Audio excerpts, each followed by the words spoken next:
Assalamualaikum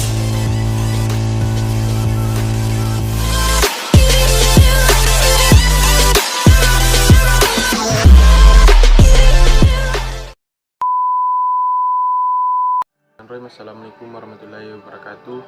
Perkenalkan, nama saya Nur Fajar dengan NIM 083 2020 0140 dari kelas C1 Ekonomi Kelembagaan. Pada kesempatan kali ini saya akan meringkas materi minggu lalu yang diberikan, yaitu mengenai karakteristik kelembagaan, dinamika kelembagaan, serta teori evaluasi dan perubahan kelembagaan.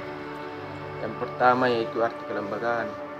Kelembagaan adalah aturan main yang berlaku dalam masyarakat yang disepakati oleh anggota masyarakat tersebut sebagai suatu yang harus diikuti dan dipatuhi, dengan tujuan terciptanya keteraturan dan kepastian interaksi di antara sesama anggota masyarakat.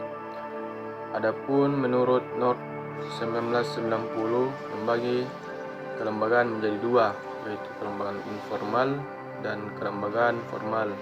Adapun kelembagaan informal adalah kelembagaan yang keberadaannya di masyarakat umum tidak tertulis, seperti adat istiadat, tradisi, dan pemali.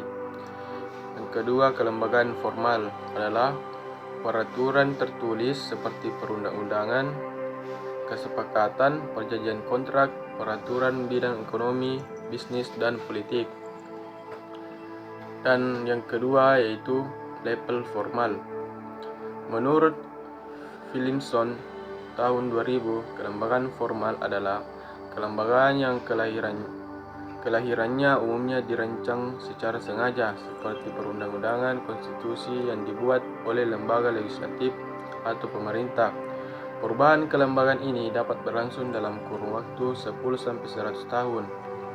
Yang ketiga, level tata kelola. Perubahan kelembagaan yang terjadi pada level tata kelola yaitu serangkaian peraturan rule of the game dalam sebuah komunitas yang membentuk struktur tata kelola atau governance struktur, lengkap dengan tata cara pengangkatan, pemberian sanksi, dan perubahan dari rule of the game. Yang keempat itu level kontinu. Perubahan ini berlangsung kontinu sepanjang waktu, mengikuti perubahan insentif ekonomi, harga, alokasi, sumber daya, dan tenaga kerja. Yang kedua yaitu teori perubahan institusi. Teori perubahan institusi ada 4, yaitu lembaga institusi yang bersifat berubah. Perubahan terjadi pada setiap level. Tidak ada lembaga yang bersifat permanen, dan lembaga akan selalu berubah menuju tatanan kelembagaan yang lebih efisien.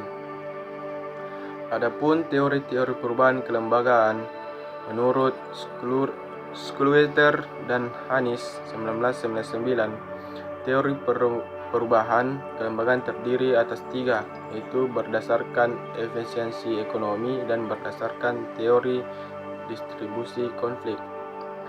Berdasarkan efisiensi ekonomi, teori perubahan kelembagaan berbasis efisiensi ekonomi memiliki 3 arus pemikiran. Yang pertama, menurut Prof. Friedrich Hayek adalah perubahan kelembagaan bersifat spontan, tidak sengaja, namun merupakan hasil dan tindakan yang sengaja. Yang kedua, Posner, sebuah kelembagaan atau aturan berubah karena adanya upaya melindungi hak-hak kepemilikan. Artinya, seseorang atau anggota masyarakat terdorong membuat sebuah aturan, tujuan utamanya adalah untuk melindungi hak kepemilikan. Yang ketiga, itu Oliver Williamson. Lembaga atau aturan akan terus berubah atau bergerak dinamis sebagai upaya meminimumkan biaya transaksi, perubahan biaya informasi, menegakkan hukum, perubahan harga, teknologi, dan pengaruh insentif motivasi seseorang dalam berinteraksi dengan pihak lain. Yang kedua, berdasarkan distribution conflict theory.